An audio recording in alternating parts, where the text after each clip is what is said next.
அனைவருக்கும் வணக்கம். இன்று தைப்பூசம். மறக்காம முருகன் கோயிலுக்கு போங்க. முருகனை கண்குளிரா பாருங்க. அவனிடம் எதையும் கேட்க வேண்டாம். அவனுக்கு எல்லாம் தெரியும். நாம் என்ன நினைக்கிறோம், என்ன பேசுகிறோம், எப்போ வாய் நிறைய முருகான்னு சொல்லிச்சோ, எப்போ குமரான்னு மனசு நினைச்சதோ, எப்போ முருகா கந்தான்னு நெத்தி நிறைய விபூதி பூசணுமோ அப்போதே அவன் ஒரு அடியாராக நம்ம சேர்த்துக்கிட்டான்னு தான் அர்த்தம். அதனால் நம்முடைய குறைகளும் கவலைகளும் அவனுக்கு தெரியாமல் இல்லை, நிச்சயம் தெரியும்.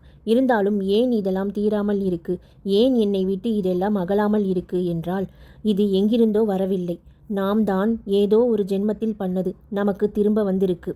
இருந்தாலும் இதை அனுபவிக்கும் விதத்தை நிச்சயமாக முருகப்பெருமான் மாற்றுவான்.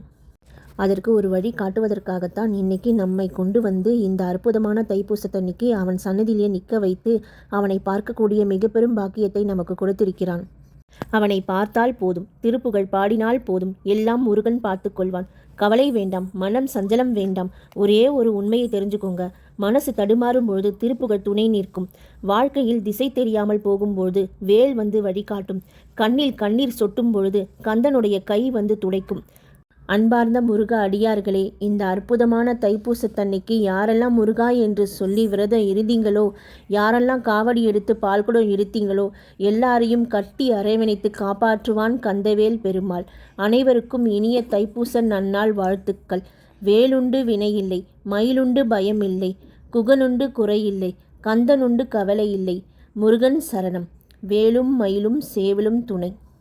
வெற்றிவேல் முருகனுக்கு அரோகரா. வெற்றிவேல் முருகனுக்கு அரோகரா.